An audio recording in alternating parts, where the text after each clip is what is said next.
زبان سے نکلنے والا ایک ایک لفظ محفوظ کیا جا رہا ہے اور کل قیامت کے دن ہمارے اور آپ کے رب اس کا وزن کرتے ہیں۔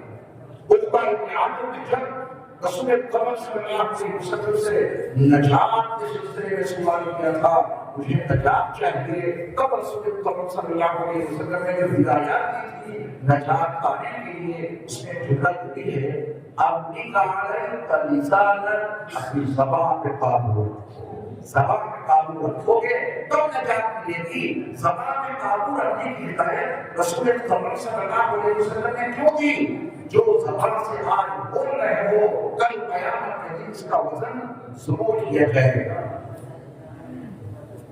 صحیح مسلم کی روایت باقی سے جناب ابو ہریرہ رضی اللہ تعالی عنہ رسول اکرم صلی اللہ علیہ وسلم نے اللہ اور آخرت پر ایمان لانے کا حوالہ دے کے نصیحت کی ہے۔ من كان يؤمن بالله واليوم الآخر فليقل خيرا أو ليصمت۔ اللہ کے نبی صلی اللہ علیہ وسلم کی ہدایت ہے جو اللہ پر اور آخرت کے دن پر ایمان رکھتا ہے اسے چاہیے یا وہ زبان سے خیر کی بات کہے یا خاموش رہے، کیونکہ اس زبان سے نکلنے والے ایک ایک لفظ کا وزن کیا جائے گا، تولا جائے گا، اعمال کو بھی افعال کو بھی، اور اس قول کا جو رزلٹ ہے قرآن مجید نے اس کو مقدس مقامات میں بیان کیا ہے۔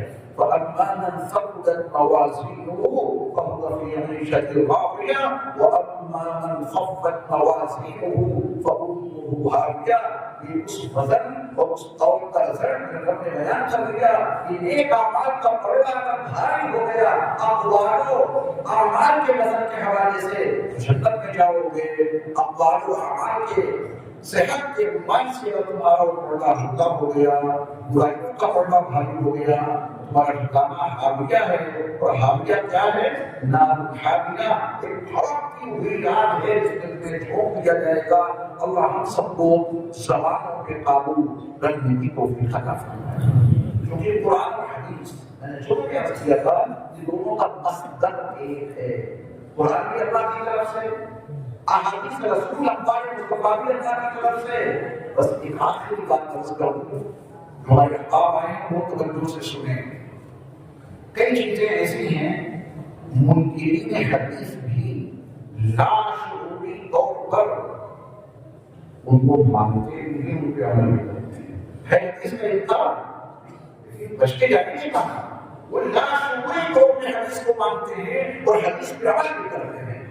تو ذرا قرآن اور اس کی تدلیل رسول اللہ کے حوالے سے ان کی تفصیل سے تفہیم ہوئی ہے۔ ایک مثال اس حوالے سے پیش کر کے پھر میں جنتان کے تعلق سے چلتا ہے قرآن کی وضو کے حوالے سے۔ ہمارا سورۃ المائدہ یا ایھا الذین آمنوا اذا قمتم الی الصلاۃ فاغسلوا وجوہکم وایدیکم الی المرافق وامسحوا برؤوسکم وارجلکم الی الکعبین۔ ایمانداروں نماز ادا کرنا چاہتے ہیں وہ تمہارا وضو نہیں ہے تو قرآن مجید میں اللہ رب العزت والجلال کے کسی کام بنا ہی چاہتا چہرے ہو دونوں ہاتھ کو ہلو سبھی سروں کا مسح کرو پیروں کو ہلو سبھی یہی چاہتا ہے قرآن میں۔ میرا سوال ہے آپ سے جیسا وضو قرآن میں لکھا ہے علماء اور جو احباب دیگر مقامات سے آئے مجھے بتائیں کبھی زندگی میں آپ نے ایسا وضو کیا ہے کیا جیسا وضو قرآن میں لکھا ہے؟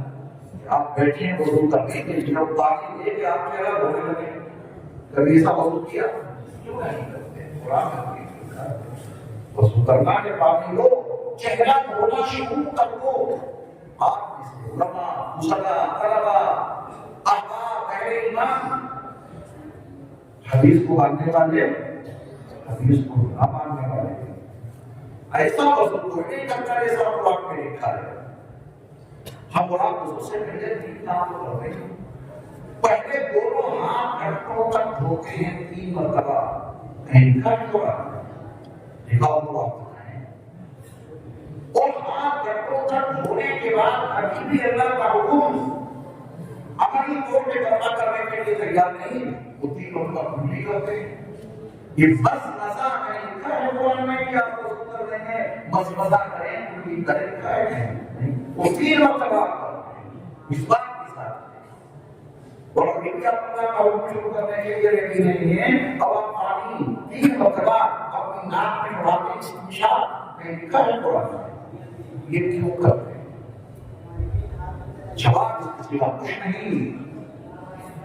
یا الذین آمنوا اذا قمتم الى الصلاۃ والی آیت کی جو ترغیب میرے مصطفیٰ نے کی ہے اس کے پابند ہیں. اس میں ہمارے عقل کا کوئی دخل نہیں، اس میں ہمارے شعور کا کوئی دخل نہیں، اس میں ہمارے وجدان کا کوئی دخل نہیں. اس آیت کا جیسا مفہوم، جیسا مضمون عملی طور پر رسول کریم صلی اللہ علیہ وسلم نے عطا کیا ہے، ہم اسی کے پابند ہیں. قرآن مجید کی کسی آیت میں بے شک وضو کرنے میں یہ دونوں ہاتھ گھٹنوں تک دھونے کے لیے کوئی آرڈر نہیں ہے. وضو میں چہرہ دھونے سے پہلے کلی کرنا اور ناک میں پانی چڑھانا واللہ قرآن میں کہیں نہیں لکھا ہے. بلکہ 1450 سال گزر گئے، امت جب تک نہیں وضو کرتی ہے، امت کا کوئی فرد کائنات کے کسی بھی حصے میں رہ کے وضو کرتا ہے تو چہرہ دھونے سے پہلے، حکم الہی کو شروع کرنے سے پہلے یہ 3 کام ضرور کرتا ہے. حوالہ کیا ہے اس کا؟ حدیث رسول کے علاوہ کوئی عنوان ہوتا ہے. ہم اس وجہ سے کرتے ہیں کہ ہمارے پیارے مصطفیٰ صلی اللہ علیہ وسلم نے یا الذین آمنوا اذا قمتم الى الصلاۃ کی جو عملی تبیین ہمیں دی ہے، انہوں نے عملی طور پہ جو وضاحت پیش کی ہے اس میں تینوں کام شامل ہیں. ایسے کرتے ہیں نا. آپ غور کریں کہ حدیث رسول کے بغیر قرآن کی آیت کبھی آپ نہیں کرتے. عمل جبھی ہو پائے گا جب حدیث رسول کو اور سنت مصطفیٰ صلی اللہ علیہ وسلم کو ہم اور آپ اپنائیں گے. اس آیت میں آرڈر نہیں تھا کہ وَلَعَلَّهُمْ يَتَفَكَّرُونَ. اللہ نے قرآن نازل کیا، نبی نے اس کی قولی عملی تبیین کر دی. ہمارا آپ کا کیا کام باقی بچا؟ قیامت تک آنے والے انسان کا وَلَعَلَّهُمْ يَتَفَكَّرُونَ. غور فکر کیا کرو. اب جب ہمارے علماء نے حکماء نے اس پر غور کیا، میں تفکر کی ساتھ بھی آپ کو دیتا ہوں اور آج ہم تفکر بھی آپ کو سمجھنا ہے. ہمارے علماء نے، ہمارے حکماء نے اس پر غور کیا تو یہ حقیقت بڑی تقسیم ہونے جس سے حدیث کو مصطفیٰ کی عظمت، سنت مصطفیٰ کی رفعت دلوں کی گہرائیوں میں اترتی چلی جاتی ہے. آپ دیکھ میں یہ بات ضرور ہوگی، ہر پانی سے وضو نہیں ہوتا. اسی پانی سے وضو ہوگا جس کی 3 صفات صحیح ہوں، اس کا رنگ صحیح ہو، اس کا ذائقہ صحیح ہو، اس کی بو صحیح ہو. اسی پانی سے وضو ہوگا. کروڑوں کو سلام حضرت صلی اللہ علیہ وسلم پر اپنا نہیں اڑانے میں مت کرو. نبی نے سنت عطا کی پہلے دونوں ہاتھ گھٹنوں تک دھو. جب ہم اور آپ چہرہ دھونے سے پہلے نبی کی سنت پر عمل کریں گے تو دونوں ہاتھ گھٹنوں تک دھونے کے نتیجے میں پانی کے رنگ کا چیک اپ ہو جائے گا. یہ پانی کا رنگ کیا ہے؟ جب کلی کریں تو ذائقہ معلوم ہو جائے گا. جب ناک میں پانی چڑھائیں تو اس کی بو معلوم ہو جائے گی. پانی کے تینوں اوصاف کا چیک اپ کرو نبی کی سنت کے حوالے سے، پھر اللہ کا حکم پورا کرو تاکہ فرض کی ادائیگی میں کوئی کمی ہوتا ہے نہ رہ جائے. ایک سمجھدار ڈاکٹر کسی بھی مرض کی دوا لینے سے پہلے چیک اپ کراتا ہے تاکہ صحیح مرض تک رسائی ہو سکے. چیک اپ کے بعد جو رپورٹ آتی ہے اس کے مطابق وہ دوا لکھتا ہے. پانی کے چیک اپ کے لیے یا ایھا الذین آمنوا اذا قمتم الی الصلاۃ فاغسلوا وجوہکم، یہ وضو اعلیٰ معیار پر وجو پذیر ہو جائے. میرے مصطفیٰ علیہ السلام نے اللہ کا حکم شروع کرنے سے پہلے یہ 3 سنتیں دے دی. وَلَعَلَّهُمْ يَتَفَكَّرُونَ کے حوالے سے یہ معلوم ہو گیا کہ ہم نے تفکر کیا، ہم سے بڑا ہم جیسے باہر لوگ نہیں. ہمارے قابل علماء سارا کام کرتے چلے گئے ہیں اور قیامت تک یہ کام ہوتا رہے گا. تفکر کیا تو ہاتھ دھونے کی اہمیت معلوم ہوئی کہ اس سے پانی کے رنگ کا چیک اپ ہوگا. کلی کی تو اس کے ذائقے کا چیک اپ ہوا. ناک میں پانی چڑھایا اس کے دودھ یا بھو کا چیک اپ ہوا. اب آپ بتائیں اس تفکر کے نتیجے میں قرآن مجید کی آیتوں کی عظمت تو دل میں اتری ہی. اس تفکر کے نتیجے میں کیا رسول مقرر کی سنتوں کی عظمت دل میں نہیں اتری؟ ضرور اتری. یہ کام کرتے رہنا. اللہ نے اپنا کام کر دیا. وَأَنزَلْنَا إِلَيْكَ الْكِتَابَ، نبی نے اپنا کام مکمل کر دیا. لِتُبَيِّنَ لِلنَّاسِ مَا نُزِّلَ إِلَيْهِمْ. ہمارا اور آپ کا کام باقی ہے. ایک حدیث کے تعلق میں آپ بہت بہت سارے باتیں سنتے ہیں، ایک آیت کی تفسیر میں بہت سارے مفسرین کے جو متعدد افعال پڑھتے ہیں، جو وَلَعَلَّهُمْ يَتَفَكَّرُونَ کے ہی درجے میں ہے۔ قیامت تک برپا ہونے والے کسی انسان کو یہ حق نہیں کہ وہ قرآن کی کسی آیت کی ترمیم ویسی کرے یا اس کے خلاف کرے جیسے میرے مصطفیٰ صلی اللہ علیہ وسلم اس کی ترمیم کرتے ہیں، اس کے خلاف کرنے کی کوئی گنجائش نہیں۔ اور جو چاہے گا وہ کیا بنے گا، وہ آپ کے بھی میرے علماءوں اور ان فرقوں کو اس وقت ذکر کرنے کا موقع نہیں۔ جب کبھی کسی آیت کی ترمیم مصطفیٰ کے خلاف ہوگی تو باقی فرقے وجود میں آئیں گے۔ تفکر کی اجازت ہے، ترمیم کا باب ہی اللہ نے خاتم النبیین پر فرما کر دیا، ترمیم کی اجازت چلیے آپ نے جس کے بارے میں پوچھ لیا ہم سب کی ضرورت ہے۔ اب اس بحث کے ہم کیا نہیں سکتے اپنی فکر کی وجہ سے امام بخاری رحمۃ اللہ علیہ کی عظمتوں کو سلام۔ پہلے ان کے استاد پہلی حدیث کی حمیدی اور آخری حدیث کے استاد احمد، ایسے ناموں کا انتخاب گہرائی میں جائیں گے نا تو امام بخاری کی عظمتیں دلوں کی گہرائی میں اترتی چلی جائیں گی۔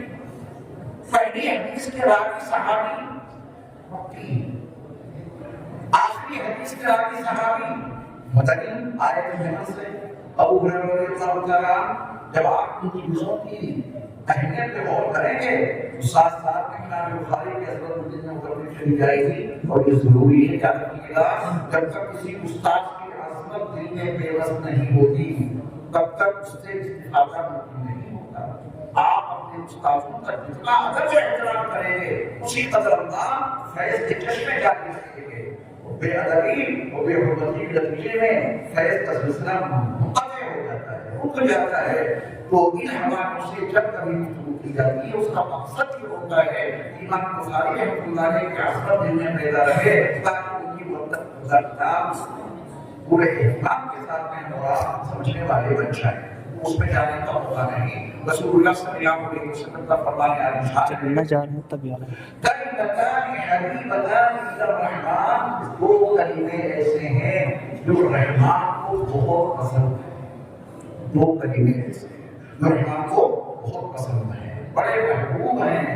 علماء نے لکھا ہے جو شخص ان دو کلموں کے پڑھنے کا اہتمام رکھے تو ان دو کلموں کی محبوبیت کی برکت سے پڑھنے والا اللہ کا محبوب ہوتا ہے۔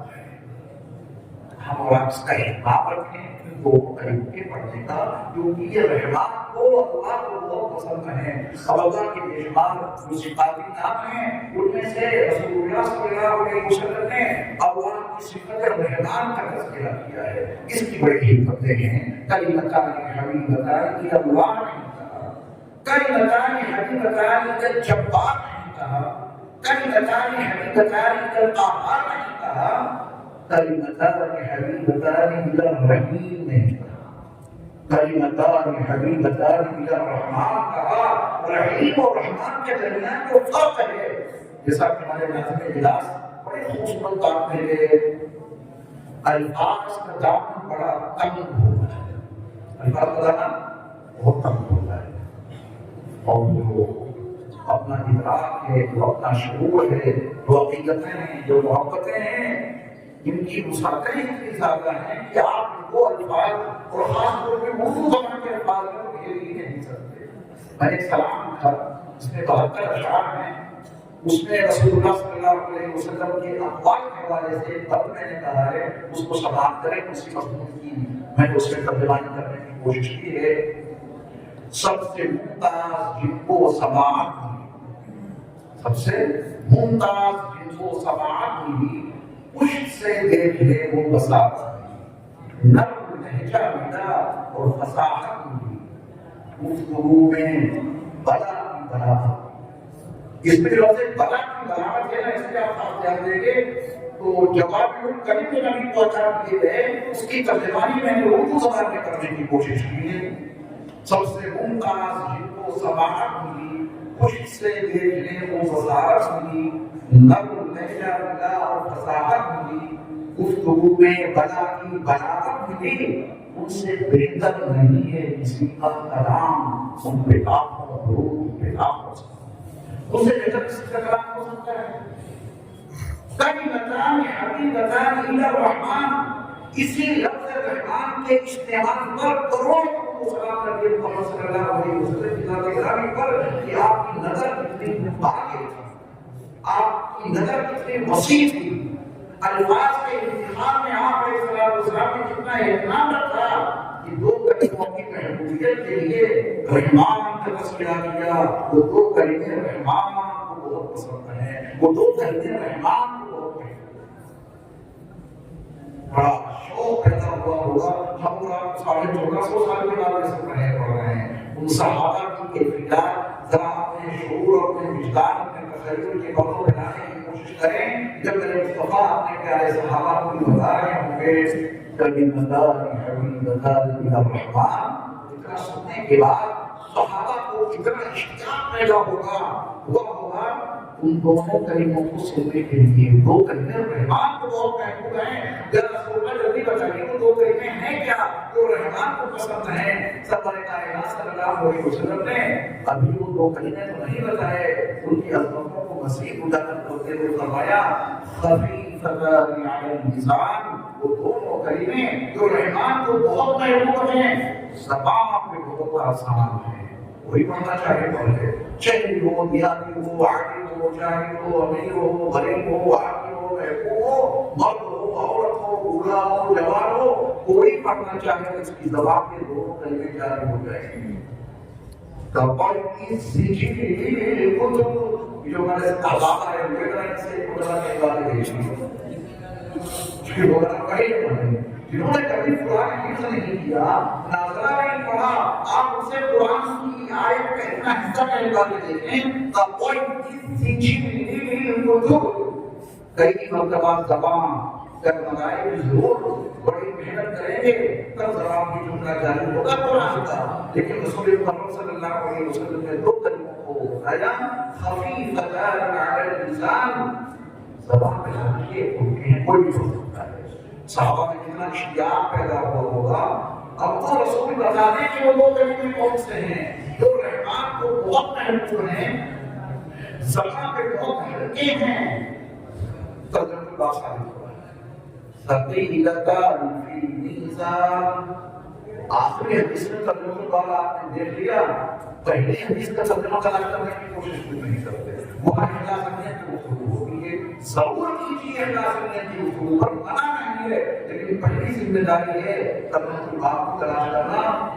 وہ آپ کے ساتھ بتایا آپ کو ضرور ہوگا کہ پہلی حدیث میں نزول وحی کی کیفیت ہجرت مصطفیٰ کے حوالے سے ثابت، اور آخری حدیث میں بات کیسے ثابت ہو رہا ہے کیونکہ بات میں امام بخاری نے واضح کیا ہے کہ ترازو میں آئی ہوگی، اعمال و افعال کو تولا جائے گا، یہی بات ہے نا۔ ثقیلتان فی المیزان، وہ دونوں کلمے ترازو میں بہت بھاری ہیں۔ گناہوں کا انبار ایک پلڑے میں رکھ دیا گیا، بڑے گناہ کیے ہیں، ہم نیکی کے پلڑے میں دو کلمے جب رکھے جائیں گے ان کا وزن اتنا ہوگا کہ ان کے وزن سے نیکیوں کا پلڑا چھپ جائے گا، برائیوں کے انبار والا پلڑا ٹوٹنے لگے گا۔ سبھی کا تعلیم ہے ترازو میں بہت بھاری ہے، اب وزن اتنا زیادہ ہے۔ دلیلیں کیا ہے پہلے ہوتے ہیں رسول اللہ صلی اللہ علیہ وسلم کی زبان۔ یہ حقیقت ہے کہ ہمارا کسی چیز کو کتنی اچھی تعبیر میں کیوں نہ پیش کر دیں، دنیا کے کسی انسان کے کلام میں وہ نور آ ہی نہیں سکتا، اس کی گفتگو میں اس کے کلام میں وہ نور پیدا ہو ہی نہیں سکتا جو زبان مصطفیٰ سے نکلنے والے الفاظ میں نور ہوتا ہے۔ جتنے بھی فضائل ہیں، اوراد، فضائل، اذکار، ان کی اتنی اہمیت کیوں بن جاتی ہے؟ صرف اس وجہ سے وہ زبان مصطفیٰ سے نکلے ہیں، ان میں جو نور ہے وہ دنیا کے کسی کلام کے انسان میں وہ پیدا نہیں ہو سکتا۔ اس میں سلام کی خاطر اشعار ہے، ایک آدمی سلام کی تھا اس میں 165 اشعار ہیں۔ وہ کہتے ہیں کہ ہمارا والا پڑھو، جب تک ہمارا والا نہیں پڑھو گے تب تک مسلمان نہیں۔ وہ یہ بات سمجھائی جاتی ہے کہ تمہارے کلام میں، تمہارے لکھے ہوئے سلام میں وہ نور کہاں سے آ سکتا ہے جو اس نور سلام میں موجود ہے تو میرے مصطفیٰ نے عطا کیا، ہم تو ان کا والا سلام، ان کی والی سلام پڑھیں گے، ان پر ایمان لائے ہیں، اوپر کو ایمان نہیں لائے کہ تمہارا والا پڑھیں۔ میں دیکھ کر آپ کو اس کا پابند بنا سکتا ہوں کیا ہر وقت ہر جگہ ہر فجر کی نماز کے بعد ہر جمعے کے بعد میرا لکھا ہوا سلام پڑھو، یہ تو اپنے جذبات کا اظہار ہے، اپنی حقیقتوں کا اظہار ہے، اس کے سوا کچھ نہیں۔ ان الفاظ کے نور کا کیا کہنا اس زبان مصطفیٰ سے نکلے ہیں، یہ الفاظ زبان مصطفیٰ سے نکلے ہیں، اہمیت اتنی بڑھ گئی، اس میں نور اتنا آ گیا، اس میں وزن اتنا آ گیا کہ نیکیوں کا پڑھنا ان دو کلموں کی بنیاد پہ چھپ جائے گا انشاءاللہ۔ اس کے پڑھنے کا خاص اہتمام رکھو۔ رسول اللہ صلی اللہ علیہ وسلم نے فرمایا کلمتان حبیبتان الی الرحمن، دو کلمے ایسے ہیں جو رحمان کو بہت محبوب ہیں، خفیفتان علی اللسان، وہ دونوں کلمے زبان پہ بہت ہلکے پھلکے ہیں، ثقیلتان فی المیزان، ان ترازو میں بہت بھاری ہے، وہ کیا ہے؟ سبحان اللہ و بحمدہ سبحان اللہ العظیم، کہیں سارے ساتھ سبحان اللہ و بحمدہ سبحان اللہ العظیم، یہ دو کلمے ہیں بھاری ہیں، کوئی وجہ وہ بھاری نہیں کی جائے، یہی دو کلمے اتنے بھاری کیوں بتائے؟ رسول اللہ صلی اللہ علیہ وسلم نے وہ وجہ میں دو جملوں میں بیان کرنے کی کوشش کرنا ہے۔ اللہ کی جتنی صفات ہیں وہ دونوں میں ہوتی ہیں، یا تو ایجابی یا سلبی، تنزیہی صفات یا ایجابی صفات۔ رسول اللہ صلی اللہ علیہ وسلم کو جواب کرنے دیے، آپ نے ان دونوں کلموں کے تذکرے میں اللہ کی تمام تنزیہی صفات اور تمام ایجابی صفات کو جمع کر دیا، جمع سبحان اللہ تنزیہی صفات، اللہ رائع صفات، اللہ مقدس صفات، اللہ ہر مطلوبی صفات، جتنی تنزیہی صفات ہیں، جتنی سبھی صفات ہیں، ان سب کا مطلب کیا ہے؟ سبحان اللہ۔ اور اللہ کی جتنی ایجابی صفات ہیں سب کے لیے وَبِحَمْدِهِ حَمْدٌ، ہمارا اور آپ کا اول کلام حمد، اور آخری کلام وَآخِرُ دَعْوَانَا الْحَمْدُلِلَّهِ رَبِّ الْعَالَمِينَ، وَآخِرُ دَعْوَانَا الْحَمْدُلِلَّهِ رَبِّ الْعَالَمِينَ۔ تو حمد میں تمام ایجابی صفات کا انحصار احساب ہو گیا، استغراق ہو گیا، اور سبحان اللہ میں تمام تنزیہی صفات کا استغراق ہو گیا۔ صرف ایجابی صفات کو تسلیم کرنے سے اللہ کا ایمان مکمل نہیں ہوتا، جب تک کہ تنزیہی صفات کو بھی ہم اور آپ تسلیم نہ کریں۔ تو تمام تنزیہی صفات اور تمام ایجابی صفات کا جامع ہے یہ جملہ سبحان اللہ و بحمدہ سبحان اللہ العظیم۔ اس بنیاد پر ان دونوں کلموں میں اتنا وزن پیدا ہو جائے گا، اتنا وزن پیدا ہو جائے گا کہ رسول اللہ صلی اللہ علیہ وسلم نے ان دونوں کلموں کے تعارف میں فرمایا ثقیلتان فی المیزان، وزن کرنے میں ترازو میں بہت بھاری ہو جائیں گے، ان کا وزن بہت زیادہ ہو جائے گا۔ زبان سے نکلنے والے الفاظ تولے جائیں گے میزان میں، اور تولنے کا وزن بھاری ہو جائے گا۔ آپ کی ثابت ہو گیا، حقیقت تک رسائی ہو گئی۔ اللہ مجھے اور آپ کو کہنے سننے سے کہیں زیادہ عمل کی توفیق عطا فرمائے۔